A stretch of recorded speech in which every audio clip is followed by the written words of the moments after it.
Well, good morning, everybody, and welcome to another edition of the ABA Coffee in the Park. My name is Cam Milliken, and I am here with my co-host extraordinaire, Jennifer Herrick, the Executive Director of the Atchison Business Association. Hi, Jennifer. Good morning, Cam. How are you this morning? Oh, it's a great day. The snow's melting. That's what's got me really excited. Thank goodness. I know, eh? We thought spring was here. Now, in all fairness to everybody, we should tell you we are recording this episode on April Fool's. It's April 1st. It is Did you know April that? 1st. So I was thinking of something I could tell you that would be really good April Fool's joke. But I wouldn't have believed you. You wouldn't have believed I me know. anyways because you don't believe when I tell you the truth. It's true. This so is it's true. like, yeah, that wouldn't have gone over very well. Anyway, we want to tell everybody that we are coming to you live from the Wall Coffee Roasters in the heart of beautiful downtown Atchison. So hey, if you hear some noises in the background, some machines whirring, some people talking, some kids screaming, it's because we're live right here in the coffee shop. So don't mind that. And if you've never been to the Wall Coffee Roasters, you need to get in your car and you need to drive to the Wall Coffee Roasters for some amazing coffee and just a great environment to hang out. Jennifer, tell us about some amazing people. We would like to thank our gold corporate sponsors, which include the MyShack Group of Companies, Genix, Parkland County, and Bow Valley Credit Union. That's right. Without them, we would not be able to do what we do. And I am very excited for today. So, Jennifer, I think we should just get right into it. So do I. All right. So why don't you introduce our guest to us? As we talk about, and we've had some amazing female business leaders on our podcast. Yes, we have. This is another one. Another and one. I'm so excited she said yes.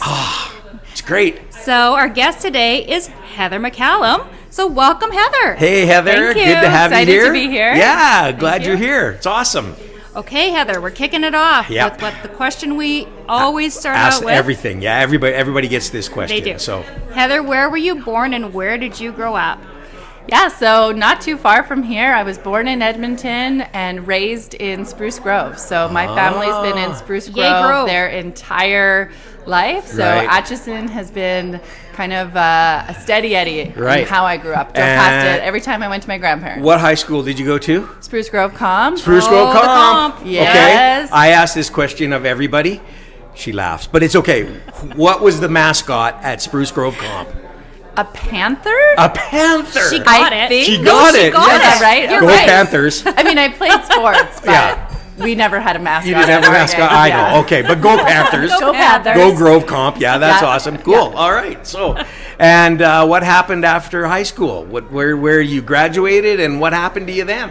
I immediately went to university or college, I guess. I started at Grant MacEwan. Oh. Thought I was going to be a high school teacher. Yeah. Math.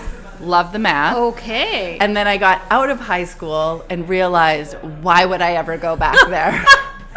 So immediately She's not wrong. changed. Yeah. You loved math. I loved because math. that amazes me. You love like, were you a math geek? Yes. You were. I was. I did Math 31. I loved it. Math 31. I only dreamed of Math 31. I saw all my friends go to Math 31. I was still in like Math 11. So that's pretty amazing. So, okay, so you're a math geek. I was a math geek. Okay. I took calculus, realized I'm not a math geek. Oh, okay, yeah, Okay. yeah. It was also at 8 o'clock in the morning. Yeah. Not Yeah, a good, no, not a good time to not a do good time. math. No, no. So I pivoted, and I had spoken to my dad's friend. He was an accountant, and he just basically said, if you become an accountant, you can do anything. You can be a teacher if you want. You can, work anywhere, do anything. So I didn't like the idea of having to make a choice. Okay. So I kind of pivoted and went into accounting. Oh.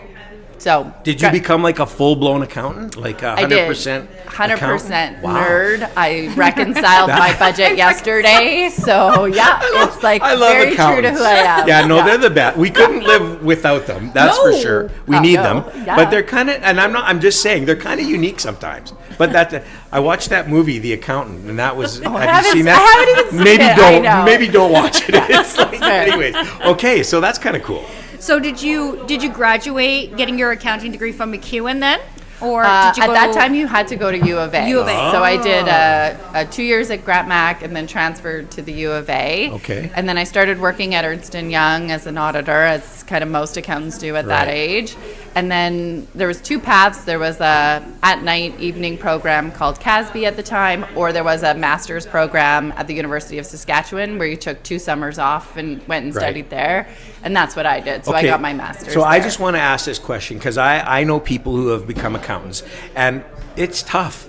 Like when you first start out, right? Like you're working like 30 hours a day, right? It can be very challenging depending on the firm. When Right. I started, for sure, there was expectations of minimum hours, very busy, kind of pushing you all the time. You have to have your billable hours, yeah, right? yeah, And you're yeah. tracking your life in Yeah. 6-minute increments. I don't miss that at all. I was gonna say after all that, you Wow. still wanted to be an accountant.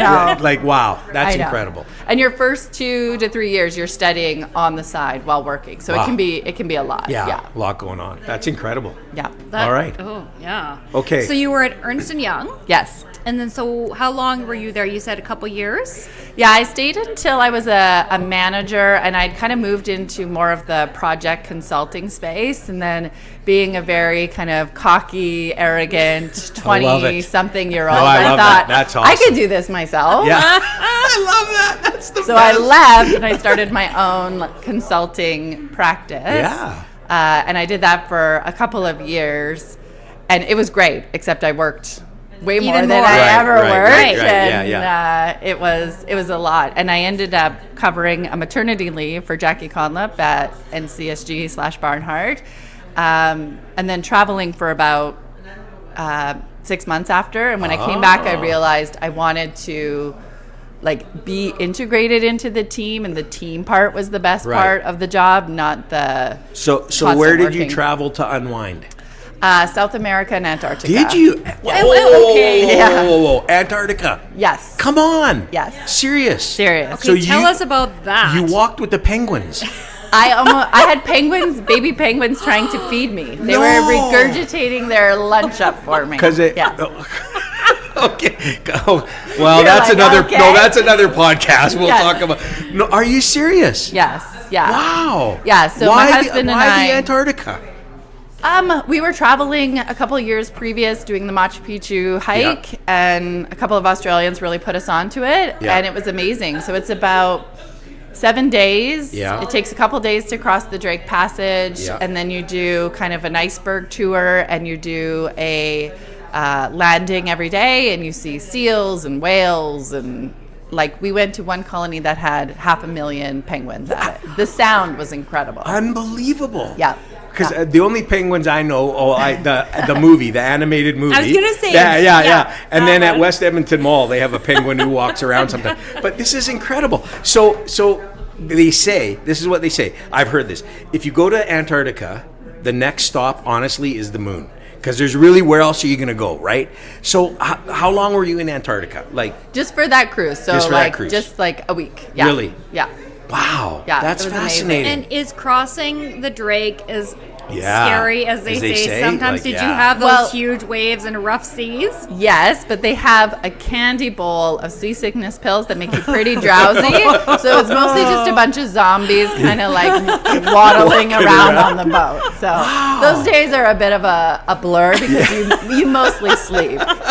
Well, but better that than hanging over the rail. This But, Yes. but true. nonetheless, that's incredible. Yes, Okay. yeah. And South America, and you South said? America. Yes. Okay, yeah, so we where in covered- South America did you go? We covered a lot of ground. So we did Argentina, Chile, Peru, Colombia, Ecuador, Uruguay, Bolivia. I'm sure I missed You did something the whole in there. thing Smokes, Yeah. you from did. top to bottom, Brazil, all yeah. the way down to Antarctica. Wow. Yeah, we just avoided the countries we weren't allowed in. Right. so. Yeah. Good. A good Other move. than No, that- that was a good move. Yeah. Yeah. That was a wise choice. Yeah. You wouldn't probably be here today telling us this story. But Might anyway. not be. Wow. And how long did you spend in South America? About 4 or 5 months, Yeah. something like that. Just we were gone traveling for- and seeing things and Yeah. hanging out and. My husband and I have a pattern of doing like a travel reset. So we like to do big, long trips and kind of just reset our lives, figure things out, and then come back with clear heads. I think that's fascinating. So do I. I love that. That you just let's just go away and reconfigure and Yeah. do all that. Yeah. So where's the next big one then? Well, I just got back from 4 months, 3 months in Europe and 45 days in Vietnam. So In Vietnam. Yeah. Come Yeah. on. Yeah. That's incredible. Yeah. How was Vietnam? Amazing. Yeah? The people are so incredible. Yeah. And it's super easy to get around. It's an affordable place to travel still. The food Yeah. is amazing. The culture is amazing. I highly recommend Are it. the Vietnamese spring rolls better in Vietnam than they are here? Yes. And there's 1,000 different types. I was gonna say, yeah, We there's ate them probably everywhere. It was like, and the Vietnamese eat them Yeah. too. So it's not just like a weird like Canadianism. I know like, my hairdresser. She's Vietnamese. Mimi. She's wonderful. Anyway, she gets mad at me because I ask her those questions. I'm like, are in Vietnam, are the spring rolls different and better? And she's just like, oh, you're so stupid. She says, of course they are. They're better there. Yeah, they're not frozen No, and then fried. yeah. They're made fresh on the spot. Fresh on the spot. Wow. Yeah. And so Vietnam was a great experience, or Absolutely, yeah. We met amazing people while traveling. We met amazing Vietnamese. The country it's such a tiny little country. Yeah. And it has so much diversity between North and South. We learned a lot about the Vietnam War. I was going to say the history, it took right? us a while to get all of our facts and some of the old propaganda straight. And kind of once we left, we really had a good understanding. And it's an interesting time to be in Vietnam when things were getting quite political in Canada. And so it just kind of added a different dimension to that, for sure. You should have stayed in Vietnam. the way things are right now, you just should have stayed. And where'd you go in Europe? We were in France. So we lived in Paris for a month, and then we lived in a few different spots in Italy for just over 2 months. Yeah. This is making me so jealous. I know. Right now. It's like I'm sitting here going, like, last week I went to like Leduc. It's like, big deal. Like, who cares? We tried to skip winter, but we came back, and then 2 days later was the first March snowfall, and then now we just had this snowfall. All so the it didn't snowbirds work. are like, what? We came back too early. We were just talking about the geese even came back too early. They're all looking around going, I should have stayed in Palm Springs. But well, that's fascinating. That's amazing. That's incredible. Oh, yeah. Yeah. So you did your travel reset. You were doing a coverage over at NCSG. Mm-hmm. So then you came back from your travel reset. Then what? So I came back, and it was perfect timing because that's really the point in time when NCSG, so this is 2013. Right. NCSG is just kind of starting down their next path with their private so sorry equity to interrupt, group. though. We should tell people what NCSG is so NCSG is a crane and heavy haul business. Crane and heavy haul business. Industrial space. Right. We do a lot of work in Western Canada. At the time, we had operations in the U.S. Okay. And so at that point, it was just really kind of kicking off with all the great stuff that was happening in and 2012. NCSG is literally 2 minutes from where we are. Yes. Down Atchison Road. Absolutely. Yeah, just on the outskirts of beautiful downtown. In Zone 3. In Zone 3. The best zone. That's the best zone there is. Okay, so So you so now you're immersed in NCSG. Yeah, so there was an opportunity to join the team. And like I said, teaming was really kind of what I was looking for. Mentorship, developing people, and really being connected. I started as VP Finance, and then over the next 10 years, progressed to ultimately be the CEO at the time that I left. Wow. So, yeah. Okay, now you don't have to answer this. You can fudge it because you look like you're like 18. So that's right. So you became CEO. Yeah. How old were you when you became CEO? Okay, that's a math question. So circling back, I should be good at it. Sorry, I could ask it in a calculus way, I guess. I don't know. I was in my mid-30s. I think I was about 35. Wow. That's incredible. Yeah. That really is incredible. That really is. You must have been, especially not only here in Atchison, but in the industry, I would think one of the youngest CEOs. female or just plain youngest CEOs in that field. Yeah, what I was told at the time was that I was the first female CEO that wasn't a family member. Right. Yes. And so not to discredit the women who come up through family businesses, but just like as an outsider, I would say coming in, I was one of the first. To be the youngest, I have no idea, but certainly I got the data on the first non-family member leader of a crane Which is business in amazing. Canada. I think that's incredible. Because I think that's a rarity. Yeah. Yeah. It is a rarity, Right? for sure. I think there's lots of kind of heavy industrial businesses where it's still, fairly male dominated, Yeah. but there's lots of great talent. Sure. And I think we're seeing it shift over time for So sure. without going too deeply into it, but tell us about that. What was your experience as a female CEO of a large company in that particular heavy machinery industry field?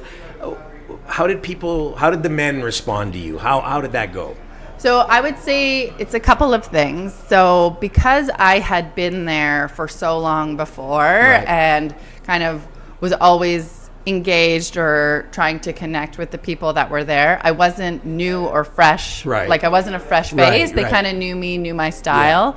So I already had really great buy-in and support, not only from the leadership team that I was taking over, but from a lot of the branch managers, supervisors that were familiar with me from my other roles at the company. And so I would say within the company, there was generally just a lot of excitement and support and really great, like a really great feeling going into that. I would say I joined there's a National Crane Association, and I joined that. And everyone was incredibly kind and supportive. Wow, There were, that's great. Mike Myshak called me to say, congratulations, took me out for lunch. Sure. Mike Myshak Sr., I should, I guess, clarify. But there was a lot of support, and I think that, there are challenges being a female leading in a male-dominated space, but there's also a lot of really great support, excitement. People like the breath of fresh air. I have a pretty, compatible style with people. Like I'm not so posh, and I show up for Toolbox with lipstick on. Yeah. That doesn't change regardless. But That's great. I still have dirty work boots, and I'm in coveralls. Are they pink work boots? No, They are not they're pink work boots. They're not, but they are covered in mud. So that's the main thing. If they're covered in mud, doesn't matter what color they are. If your work boots got mud, you're a worker. yeah, That's great. and what I would say is, at the level that I was operating at, either the men are actually supportive and engaged and kind and smart enough, or they're smart enough to hide it and keep it somewhere else. Yeah. What I found leading in a male-dominated industry was dealing with and speaking with the women that worked in the field. That's where there's still a lot of challenges, a lot of sexual, commentary. Are there a lot of women working out in the fields? There's less than 5% of crane operators are female. Is that right? Yeah. So fair to say fairly male dominated. Still very male dominated. There's a lot of reasons why. Is that changing? Is it trending? Is it not really? It really depends on the woman, whether they want to enter that space. I think there's a lot of education. I think the spaces are becoming safer, but I think the way that the kind of shifts work, the out of town work, some of the unpredictability makes it harder to incorporate into a life where maybe you have a family or share. Even some of our dads, right? They are now co-parenting at 50-50 levels, and this career is hard for that, for them too, not just for the women, but it's not an obvious sell for family-oriented people, I would say, male or female. Yeah. So Heather, one of the things that I think was so great about your time at NCSG and your leadership style was you really had built a fantastic executive team over there, and a lot of them were female. Yes. So tell us about that. Is that something that you drew in, or was that kind of automatically there? It wasn't automatically there. So when I was given the promotion to president at the time, I needed to backfill the CFO role. Right. Jackie Conlip had moved on to another role, and I asked her if she wanted to come back, and she said yes. So that was the first win, because she's the most incredible CFO and leader that I could be partnered with, and she's a very good balance to what I had or what I brought to the table. But then as we were interviewing for other key leadership roles, these very strong, intelligent women are getting to interview with a woman, where maybe every other Right, job that yeah. they've interviewed Yeah, with was before with a man. was Yeah. with a man. Yeah. That's right. Yeah. So that And changes so the dynamic. I think it makes it interesting. Yeah, I think for sure. they kind of are like, well, let's maybe Yeah. see.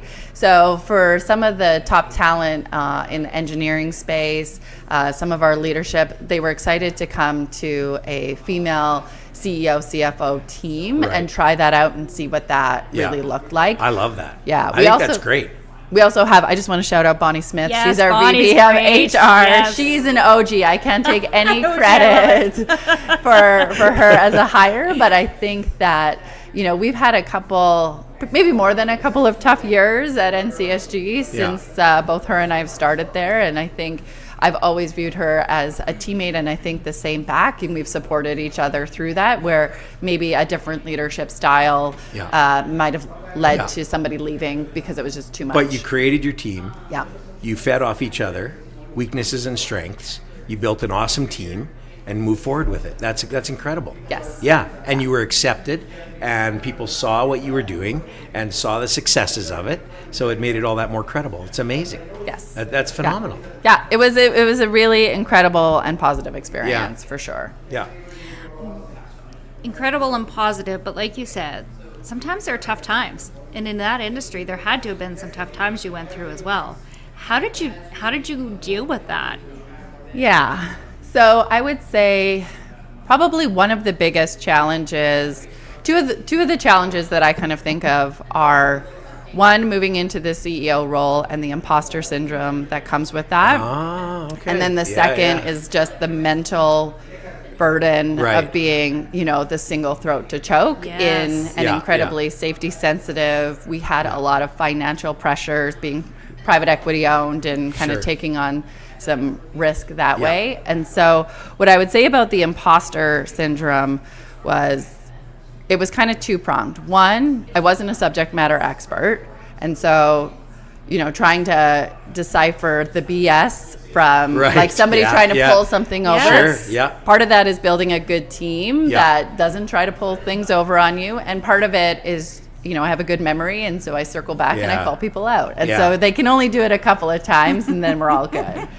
And then realizing I'd be in trouble.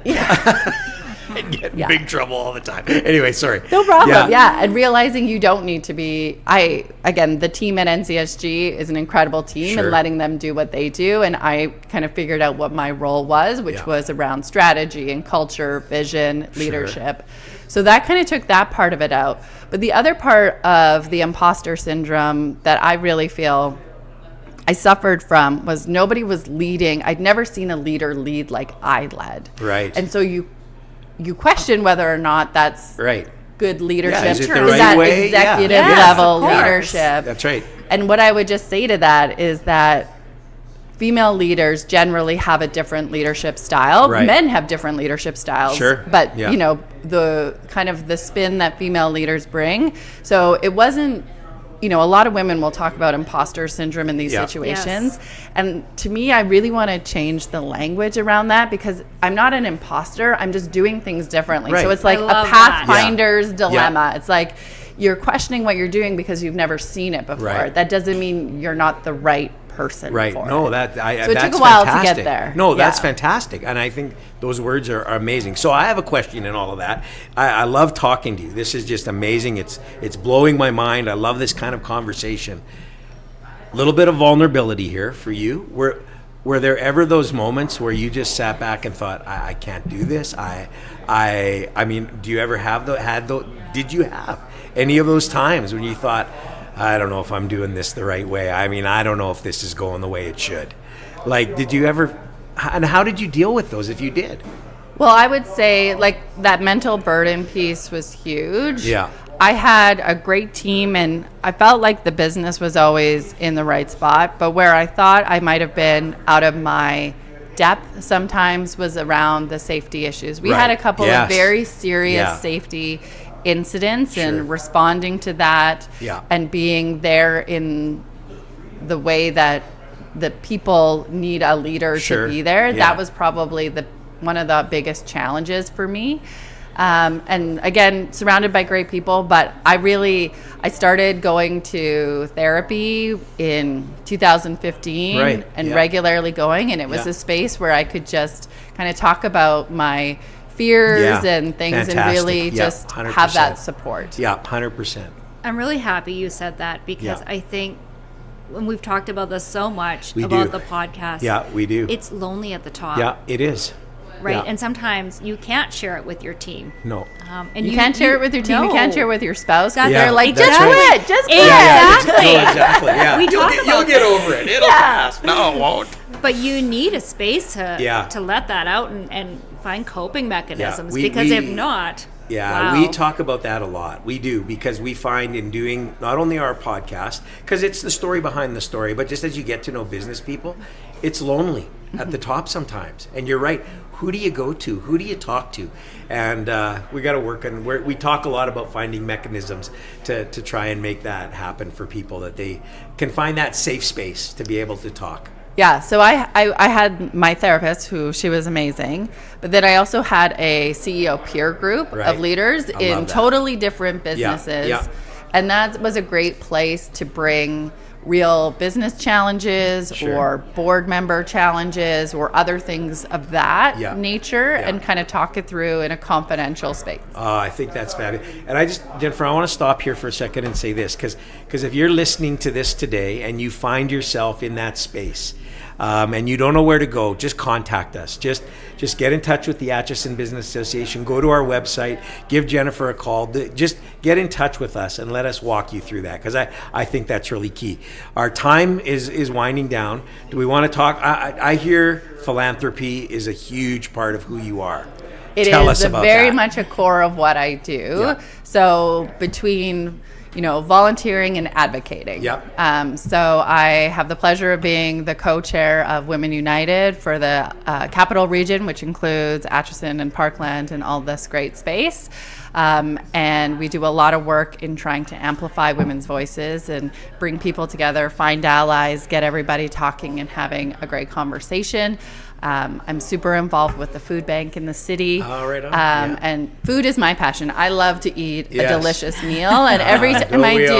Yeah. I come to it with gratitude, Right. because not everyone can just go to the grocery store and Right. get the ingredients that they need. So one of my personal core values is gratitude and really kind of making sure that you're paying success and luck, for me, in some cases, forward. And I just think there's so much you get out of that by being involved in the community. So. Yeah. amazing. Wow. I know. We could do this for an hour. I told you she's I know great. she is. This is phenomenal. I could just have this conversation for an hour. This is fantastic. The final question, because We're almost time done. flies. Yeah, we're almost done. Heather, what's the best piece of advice you've been given either personally or professionally that you carry with you to this day? Yeah, so I was a young auditor at EY. My manager, Karen Fisher, told me I was struggling. I was upset. Work was driving me crazy. I wanted to quit. But I was like, what will happen to the audit team if I leave? And she says, Heather, just remember, you are always replaceable. Yes. And, business will continue within days of you leaving, if not hours. Yeah. And so whatever you're doing it because you're choosing to be there. Right. And knowing that you're there because it's your choice Yeah. and not because you're irreplaceable and the world will fall apart, it really changes, I think, how you show up. Yes. And Yeah. it applies not only in your career and the jobs that you work for, but also in your marriage. Right. I'm easily replaceable there too, but Yeah. if I put the effort in and I'm there and I show up and I'm present, all of that matters. So for me, it's knowing that you are completely replaceable and coming at something from Love a it. humble point of view. Oh. Yeah. Amazing. I love it. For me, I call it the savior syndrome.